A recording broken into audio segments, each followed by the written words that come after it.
the abolition of slavery में that is the colonies in the Caribbean, Martinique, Guadeloupe और Saint Domenico, इनमें क्या होता था, were important suppliers of commodities such as tobacco, indigo, sugar and coffee. ये लोग इसमें मतलब इन कॉमोडिटीज़ की सप्लाई करते थे, ये इम्पोर्टेंट सप्लाई थी. एंड ये कॉमोडिटीज़ कौन कौन सी थी? टोबैको मीन्स तंबाकू, इंडिगो मीन्स नील, एंड शुगर मीन्स चीनी, एंड कॉफ़ी. इसको ये लोग सप्लाई करते थे. बट द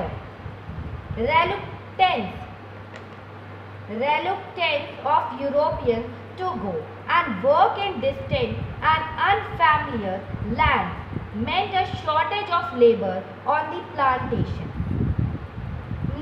क्या हुआ कि but the reluctance of Europeans to go and work in distant and unfamiliar lands meant a shortage of labor on the plantation. अपरिचित और एवं जो दूर देश जाना और काम करने के अगर जो यूरोपियंस अगर मना कर दे कि वो किसी भी दूर देश ऐसे लैंड पे वर्क नहीं करेंगे जहाँ वो उस जगह को जानते ना, अगर वो लोग नहीं जाएंगे तो क्या होगा? लेबर की शॉर्टेज हो जाएगी, प्लांटेशन लेबर की शॉर्टेज हो जाएगी एंड प्लांटेशन का वर्क रुक जाएगा. So this was met by a triangular slave trade between Europe, Africa and the America. और ये जो ट्रेड था, इस कमी को मतलब इस कमी को पूरा करने के लिए यूरोप, अफ्रीका और अमेरिका के बीच एक ट्रायंगुलर को क्या हुआ? स्लेव ट्रेड होना स्टार्ट कर लिया. एक ट्रायंगुलर सा स्लेव का ट्रेड मतलब मजदूरों की दास प्रथा स्टार्ट हो गई कि आप दास को खरीद के एक जगह से दूसरे जगह भेजेंगे. And the slave trade began. Slave trade 17th century में स्टार्ट हो गया. French merchant sail from the port of, जो फ्रेंच मर्चेंट थे वो फ्रेंच मर्चेंट बोद्रे या नानंते, बोर्जियोक्स और Nantes to the African coast where they bought slave from local chief थे. क्या करते थे? जो स्लेव थे, स्लेव को फ्रांस के जो सौदागर थे या जो फ्रांस के जो मर्चेंट थे वो स्लेव फ्रॉम दी वो पोर्ट, फ्रांस के जितने भी मर्चेंट थे वो बोद्रे या नानंते पोर्ट से अफ्रीकन कोस्ट पर, मतलब पोर्ट से वो अफ्रीकन कोस्ट पर जहाज ले जाते थे जहाँ से वो चीफ स्टेन से दासों को खरीदते थे. जो फ्रेंच मर्चेंट थे वो सेल करते थे और पोर्ट बोद्रे और नाने बंदरगाह से वो अफ्रीकन कोस्ट तक अपने शिप को लेके जाते थे और जहाँ पे लोकल जो सरदार थे वो स्लेव को बेचते थे. And branded and shackled, the slaves were packed tightly into ships for the 3-month-long voyage across the Atlantic to the Caribbean, and there they were sold to plantation owners. और दासों को दाग कर एवं हथकड़ियों से मतलब हथकड़ियाँ डाल दी जाती थी, डालकर अटलांटिक महासागर के पार कैरिबियाई देशों तक, मतलब 3 महीने तक आपको काफ़ी लॉन्ग वेज अक्रॉस, आपको लंबी समुद्री यात्रा करनी पड़ती थी और इसलिए जहाज़ों में सबको ठूस दिया जाता था, मतलब जहाज़ों में सबको भर दिया जाता था. मतलब 3 महीने की लंबी यात्रा करने के लिए स्लेव को बांध दिया जाता था, दाग लगाया जाता था, एक सील लगा दी जाती थी और 3 महीने की लंबी यात्रा के लिए उन्हें शिप में मतलब भर के लेके जाया जाता था. और वहाँ ले जाने के बाद उन्हें क्या किसको सेल कर दिया जाता था, प्लांटेशन, जो प्लांटेशन के ओनर्स थे उनको बेच दिया, उनको ये स्लेव को बेच दिया जाता था। The exploitation of slave labor made it possible to meet the growing demand in European market for sugar, coffee and indigo. और वहाँ और जो slaves थे, exploitation of slave labor made it possible, मतलब exploitation of slave जो दास श्रम थे के बल पर यूरोपियन बाजार मार्केट में चीनी, शुगर, कॉफ़ी और इंडिगो की बढ़ती मांग को पूरा करना संभव हुआ। क्या हुआ, हमने एक्सप्लॉइट करना स्लेव को स्टार्ट कर दिया, स्लेव लेबर को, और तभी पॉसिबल हो पाया कि हमने अपनी डिमांड्स को पूरा किया, यूरोपियन मार्केट की डिमांड को, शुगर, कॉफ़ी और इंडिगो की डिमांड को पूरा किया। जो पोर्ट सिटी लाइक बोद्रे, जो पोर्ट सिटी थी बोद्रे और नानंते जैसे Nantes owned the economic prosperity to the flourishing slave trade. और जो पोर्ट सिटी थी बोद्रे और नानंते जैसे जो पोर्ट सिटी थी वो फलते फूलते, दैट बोद्रे और नानंते उन्होंने ओन किया एक इकोनॉमिक प्रॉस्पेरिटी, उनकी इकोनॉमिक प्रॉस्पेरिटी फ्लोरिश हुई, इकोनॉमिक प्रॉस्पेरिटी फ्लोरिश हुई। कैसे फ्लोरिश हुई, स्लेव ट्रेड के कारण, मतलब इस व्यापार के कारण उनको भी पूछा जाने लगा, एक फ्लोरिश हुई मतलब वो भी फेमस हुए। And through out the 18th century there was little criticism of slavery in France, मतलब 18th सेंचुरी में फ्रांस में इस स्लेवरी को बहुत क्रिटिसाइज नहीं किया गया। 18th सेंचुरी में लिटिल क्रिटिसिज्म किया गया, ज़्यादा नहीं किया। The national assembly had long debate about whether the rights of men should be extended to all French subjects including those in the colony। जो नेशनल असेंबली को हेल्ड किया गया, नेशनल असेंबली में बहुत एक लंबी सी डिबेट हुई मेन के राइट्स को लेकर, एक बहुत बड़ी मतलब हेल्ड लॉन्ग डिबेट हुई whether the rights of main को लेकर शुड बी, इनके राइट्स को क्या एक्सटेंड करना चाहिए, ऑल फ्रेंच सब्जेक्ट, अब उनकी प्रजा को भी इंक्लूड किया गया, दोज इन द,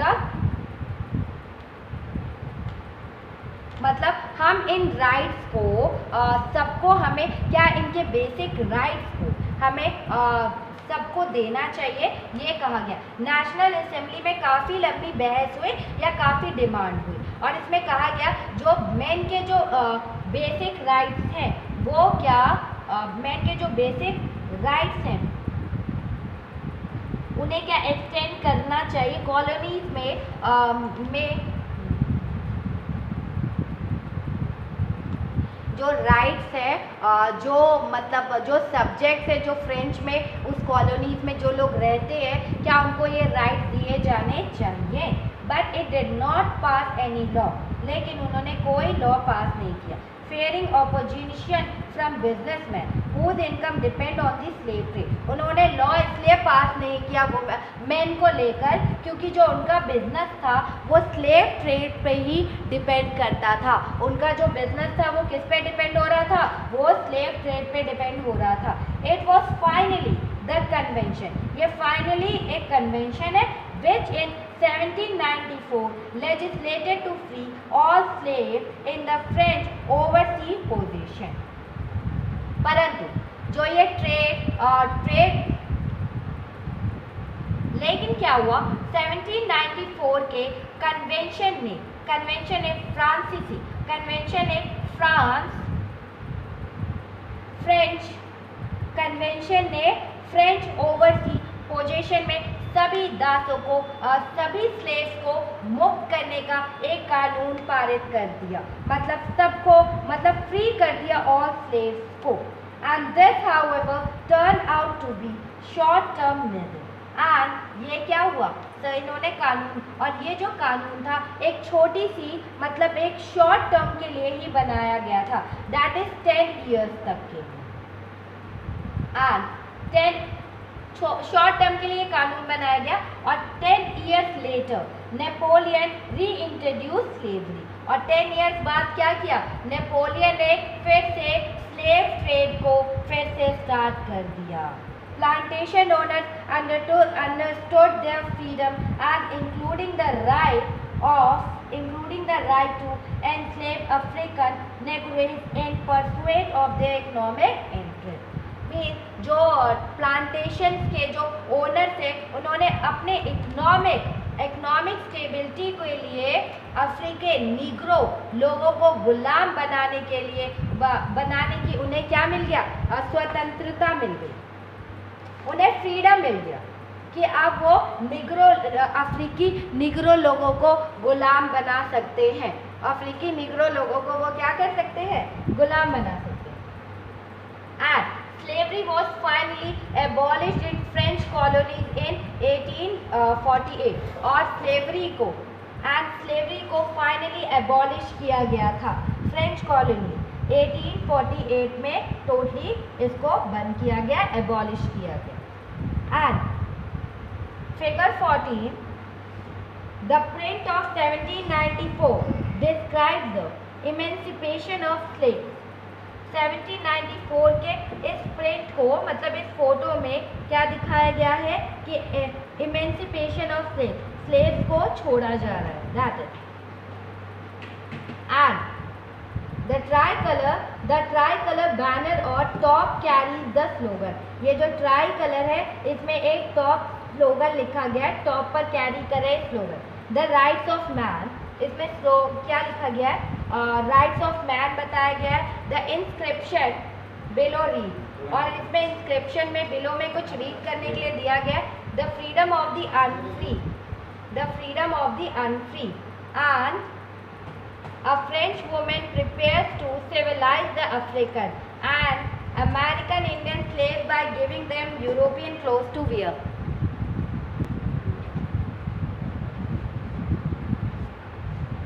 1794 के इस पिक्चर में स्लेव को आज़ाद करने की बात कही गई है, दिखाया गया है, और टॉप पर इस तिरंगे के बैनर पर का एक नारा था, ह्यूमन राइट्स ऑफ मैन, इसका एक नारा था, स्लोगन था राइट्स ऑफ मैन। और इंस्क्रिप्शन पे नीचे लगे इंस्क्रिप्शन में क्या लिखा है कि द फ्रीडम ऑफ द अनफ्री, लिखा है गुलामों की मुक्ति। एक फ्रांसीसी वुमेन ने अफ्रीकी एवं अमेरिकन इंडियन स्लेवों को यूरोपियन कपड़े देकर उन्हें सभ्य बनाने की चेष्टा कर रही हैं, उन्हें सभ्य बनाने की कोशिश कर रही हैं। That and our last topic is the revolution and everyday life. The revolution and everyday life. And Negro means Negro Africa में सहारा रेगिस्तान के जो साउथ में रहने वाले लोग होते हैं, साउथ में रहने वाले जो पीपल्स हैं, दैट्स कॉल्ड नीगो। एंड ये एक डिरोगेटरी टर्म है, मीन्स कि अपमानजनक शब्द है जिसका अब कॉमन यूज, अब इसका इस्तेमाल नहीं किया जाता है। और emancipation mean the act of free, मतलब उनको आज़ाद कर देना। And our last topic is that is क्रांति और रोजाना की जिंदगी या revolution and the everyday life. Revolution and the everyday life. The revolution and everyday life. Can politics change the cloth people wear? जो पॉलिटिक्स है क्या people wear, the language they speak और द बुक्स दे रीड। क्या जो politics है वो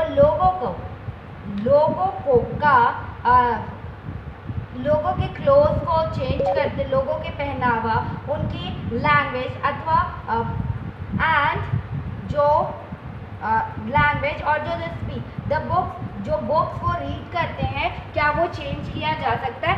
politics के द्वारा क्या हम उनके क्लोथ, जो वो जिस टाइप के क्लोथ को वियर कर रहे हैं, क्या वो चेंज किया जा सकता है? क्या उनकी लैंग्वेजेस चेंज की जा सकती है जो वो बोलते हैं, या जो वो बुक्स को रीड करते हैं, क्या वो चेंज किया जा सकता है?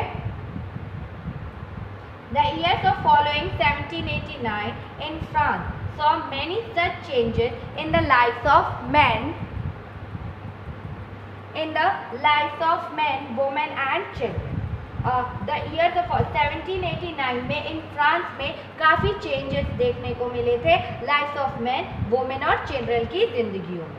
The revolutionary government took it upon themselves to pass laws that would translate their ideals of liberty and equality in everyday practices. और फिर क्या किया, जो रिवॉल्यूशनरी गवर्नमेंट ने खुद ही लॉज को बनाया और उन लॉज में लिबर्टी और equality, idols of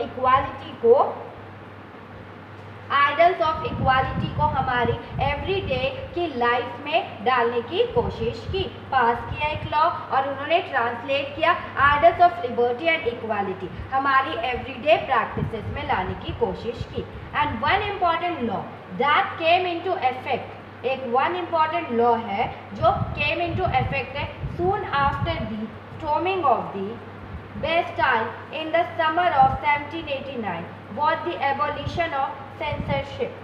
And Bastille के one important law that came, एक इम्पॉर्टेंट लॉ को लेकर आया गया जो इफेक्ट हुआ soon after the storming of, storming मतलब विध्वंस हो गया, स्टॉर्मिंग मतलब खत्म हो जाना, बास्टिल समर में 1789 की गर्मियों में. एक मतलब बास्टिल के स्टॉर्मिंग के बाद 1789 के समर में जो सबसे इम्पॉर्टेंट कानून लेकर इम्प्लीमेंट किया गया वो कौन सा था? That is abolition of censorship, मतलब सेंसरशिप की समाप्ति या abolition of censorship. And in the all written material and cultural activities, books, newspaper, plays could be published or performed only after they had been approved by the censors of the king. That is कि जो old राज था, जो old राजकाल था, और जहाँ वहाँ पे written material, culture activity that is books, newspaper, plays, उन सबको पब्लिश किया गया और परफॉर्म किया गया only after they have been, जब उन्हें अप्रूव्ड किया गया था. सेंसर्स ऑफ द किंग जब उन्हें अप्रूव करते थे तब उन्हें पब्लिश किया जाता था या उन्हें परफॉर्म किया जाता था. लेकिन now the declaration of the rights of man and citizen proclaim freedom of speech and expression to be natural right. अब जो डिक्लेयर कर एक डिक्लेरेशन दे दिया गया है rights of man and citizen और proclaim freedom of speech and expression to be natural right सबको दे दिया गया है. And newspaper, pamphlet, books and printed pictures flooded the towns of France, from where they traveled rapidly into the countryside. और क्या हुआ इसका रिजल्ट? फ्रांस के जो शहरों में न्यूज़पेपर, पैम्फलेट, बुक्स एवं जो प्रिंटिंग फोटोज की बाढ़ आ गई और जहाँ से वो तेजी से क्या हुआ, गांव देहात तक जा पहुँची, गांव तक, एंड दे कंट्री साइड तक. They all described and discussed the event and changes taking place in France. सबने डिस्क्राइब किया, डिस्कस किया इस इवेंट को और चेंजेस होने लग गए फ्रांस में. Freedom of the press also meant that opposing views of event could be express. और प्रेस में फ्रीडम हमें दे दिया गया प्रेस में कि हम कुछ भी आप प्रिंट कर सकते हैं. तो इससे जो अपोनेंट्स पार्टी है उनके इवेंट्स को भी हम प्रिंट करने लग गए. एंड प्रिंट के कारण हमने क्या किया, इसका यूज़ किया कि एक पक्ष ने दूसरे पक्ष को अपने बातों को समझाने की कोशिश करने हम लग गए प्रिंट के द्वारा. And each side sought to convince the others of its position through the medium of print, मतलब सबको कन्विंस करने लग गए. Plays, song, festive procession attracted large number of people. जो प्ले होने लग गए, सॉन्ग और फेस्टिव को जो सेलिब्रेट किया जाने लगा, या उन सभी जुलूस में अधिक मतलब ज़्यादा से ज़्यादा लोग आने लग गए. This was one of way they could grab an identity with ideas such as liberty or justice that political philosopher wrote about a length in text which only a handful of educated people could read. क्या हुआ? स्वतंत्रता मतलब आज़ादी और न्याय के बारे में मतलब लिबर्टी और जस्टिस के बारे में पॉलिटिशियन, जस्टिस और लिबर्टी और जस्टिस के बारे में पॉलिटिकल फिलोसफर, पॉलिटिकल जो फिलोसफर थे के पॉलिटिकल फिलोसफर ने लिखना स्टार्ट किया. मतलब पांडित्य लेखन मतलब उस रिटन को समझने और उससे जुड़ने का ये एक लोकप्रिय तरीका था, क्योंकि किताबों को पढ़ना तो मुट्ठी भर शिक्षितों के लिए ही संभव था. देखो कि this was the one way, ये एक वे था कि आप इस अपॉर्चुनिटी को ग्रैब्स कर लें या आइडेंटिफाई करें आइडियाज़ को दैट लिबर्टी और जो जस्टिस है, जो पॉलिटिकल फिलोसफर लिख रहे थे. क्योंकि एजुकेशन क्या था, एजुकेटेड पीपल ही उस चीज़ को रीड कर सकते थे, बट किसी को जानना, किसी को समझना, किसी को देख के चीज़ों को समझना एक फिलोसफर कर सकते थे या हम उससे जुड़ सकते थे, ग्रैप्स कर सकते थे, या जो हमारे थे उनको समझना, उनसे जुड़ना एक मतलब एक लोकप्रिय तरीका था. किसी से जुड़ना एक मतलब फेमस तरीका था, हो चुका था. ठीक है, क्यों पढ़ना कोई शिक्षित मतलब पढ़ना तो आप रीड उस बुक को तो कुछ लोग कर सकते हैं, लेकिन किसी को समझने का मौका मिले तो वो बेटर है. एंड फिगर 15 में क्या कहा जा रहा है? The patriotic fat reducing fridge मतलब देशभक्ति कसरती दाव मशीन, इसका इस्तेमाल मोटापा घटाने के लिए किया जाता था. ये एक पेट्रियोटिक फैट रिड्यूसिंग प्रेस है, ये एक मशीन है जिससे लोग अपने वेट को लूज करते थे. एंड दिस एनुमियस स्प्रिंट, ये 1790 में इस प्रिंट को लिया गया था, और ये जो प्रिंट है इसे 1790 का ये एक प्रिंट है जिसमें justice to make the idol of justice tangible, ये जो चित्र है मतलब ये जो फोटो है, ये जो प्रिंट किया गया है, न्याय के विचार को व्यवहार में बदलना चाहता है.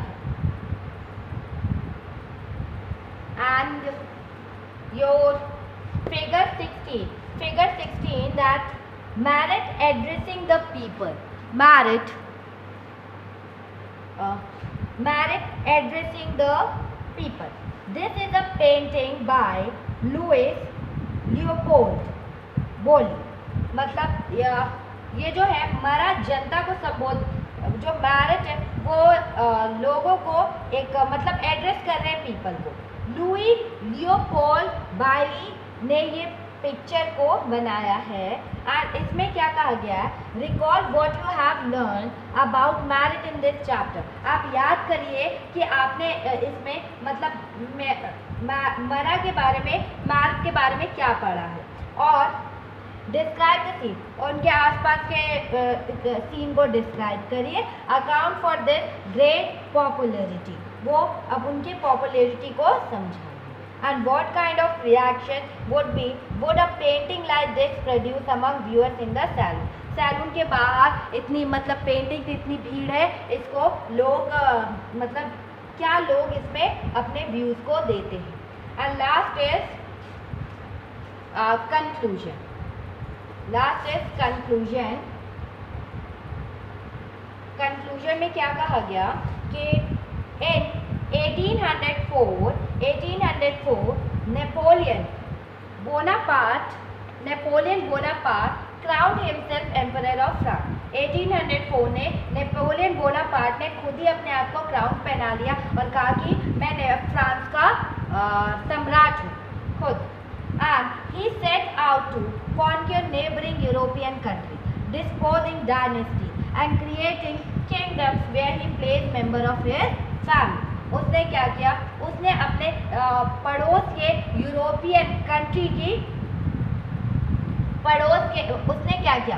उसने कौन क्यों सब पे कब्जा, अपने नेबरिंग यूरोपियन कंट्रीज पर कब्जा करना स्टार्ट कर दिया और उसने डिस्पोजिंग डायनेस्टी, जो पुरानी डायनेस्टीज तो उनको हटाकर उन्होंने न्यू किंगडम्स को वहाँ पर बनाया और न्यू किंगडम्स को बनाकर और उनकी बागडोर, उन न्यू किंगडम्स को बनाकर उनकी बागडोर अपने खानदान, अपनी फैमिली के हाथों में दे दी।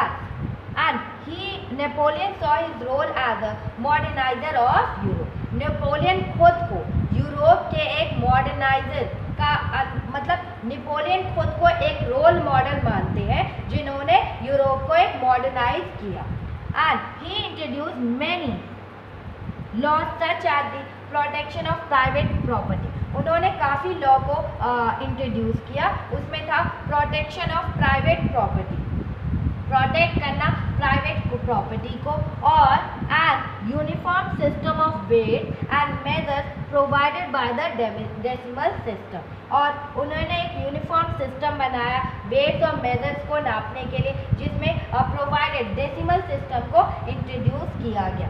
Initially many saw Napoleon as a liberator who would bring freedom for the people, और इनिशियली कई लोगों ने नेपोलियन को लिबरेटर कहा या मुक्तिदाता कहा, लोगों को लगा कि ये मुक्तिदाता है और ये हमें आज़ादी दिलवाएगा। But soon the Napoleonic army came to be view everywhere as an invading force, but soon ही सबको जल्द ही पता चल गया कि जो नेपोलियन की आर्मी है वो लोग हमलावर मानने लगे, और जल्दी लोग ने क्या किया, उनकी आर्मीज को इन्वेडिंग फोर्स मतलब उनकी आर्मीज को लोग हमलावर मानने लगे। और आखिर में he was finally defeated at Waterloo in 1850, और 1850 में वाटरलू में नेपोलियन की हार हो गई, और many of his measures that carried the revolutionary idea of liberty and modern laws to other parts of Europe had an impact on people long after Napoleon had left. Napoleon के जाने के बाद भी वहाँ पे लोगों ने उसके आइडियाज ऑफ लिबर्टी और मॉडर्न लॉज को फॉलो किया, उनके जाने के बाद भी उनके लॉज को फॉलो किया गया, और फिगर मतलब और उनके जो रिवॉल्यूशनरी प्लान थे उनका असर मतलब उनके मरने के बाद भी कई पार्ट में हुआ। एंड फिगर 17 में कहा गया आज Napoleon crossing the Alps painting by David, ये डेविड ने पेंट किया है कि नेपोलियन एल्प्स माउंटेन को क्रॉस कर रहे हैं। And The ideas of liberty and democratic rights were the most important legacy of the French Revolution. ये जो आइडिया था वो फ्रेंच रिवॉल्यूशन का एक मोस्ट मतलब लीगलेसी है, ये आप कह सकते हैं विरासत है फ्रेंच रिवॉल्यूशन के लिए, idea of liberty and democratic right. These spread from France to the rest of Europe during the 19th century. ये 19th सेंचुरी में फ्रांस से निकलकर यूरोप में फैला, और इसके कारण वहाँ पर क्या हुआ, इसके कारण वहाँ पर फ्यूडल सिस्टम एबॉलिश्ड हो गया and colonized people reworked the idea of freedom from bondage into their movement to create a sovereign nation state. क्या हुआ कि ये दूर तक फैला और जितने भी और इसने क्या किया मतलब कॉलोनाइज पीपल उन्होंने रिवर्क किया आइडिया पे और फ्रीडम दिया जो बॉन्डेज इनटू देयर मूवमेंट, उन्होंने मूवमेंट स्टार्ट किया, सोवर्जिनिटी अपने नेशन में लेकर आए और स्लेव को आज़ाद किया। और Tipu Sultan and Raja Ram Mohan Roy are two ये एग्जाम्पल्स है individual who responded to the ideas coming from revolutionary France. ये दो एग्जाम्पल है, टीपू सुल्तान राजा राम मोहन राय ने उनके आइडियाज़ को अपनाया, रिवॉल्यूशनरी फ्रांस से जो आइडियाज़ आ रहे थे उनको अपनाया। और बॉक्स 2 में Raja Ram Mohan Roy was one of those who was inspired by new ideas that were spreading through Europe at that time, मतलब वो इंस्पायर्ड हुए थे उस आइडियाज से जो यूरोप में फैल रहा था। The French Revolution and later the July Revolution excited his imagination. राजा राम मोहन राय उस समय यूरोप में फैल रहे नए विचारों से बहुत एक्साइटेड थे, बहुत इंस्पायर्ड हुए थे। और फ्रांसी रिवॉल्यूशनरी क्रांति फ्रांस में जो रिवॉल्यूशनरी था और उसके बाद जुलाई में जो रिवॉल्यूशन हुआ उसकी कल्पना को मतलब उन्होंने क्या किया, उनकी इमेजिनेशन को एक पाथ मिल गया। He could think and talk of nothing else when he heard of the July Revolution in France in 1830. वो अब ज़्यादा नहीं सोच रहे थे। फ्रांस 1830 में जब उन्होंने जुलाई रिवॉल्यूशन के बारे में उन्हें पता चला तो वो जानने के काफ़ी इच्छुक हो गए। अब वो किसी चीज़ के बारे में बात नहीं करते थे, मतलब जुलाई क्रांति के बारे में जानने के बाद वो अब किसी चीज़ के बारे में बात नहीं करते थे। और क्या हुआ कि on his way to England at Cape Town he insisted on visiting Fragrance warship flying the revolutionary tricolor flag through he had been temporarily lame by an accident. हालांकि एक दुर्घटना के कारण वे उन दिनों लंगड़ा कर चलते थे, लेकिन इंग्लैंड जाते हुए केप टाउन में वो जिद करने लगे कि उन्हें मतलब रिवॉल्यूशनरी ट्राई कलर के फ्लैग वाले युद्धपोत दिखाए जाए, उन्हें युद्धपोत फ्रिगेट दिखाए जाए, शो किया जाए।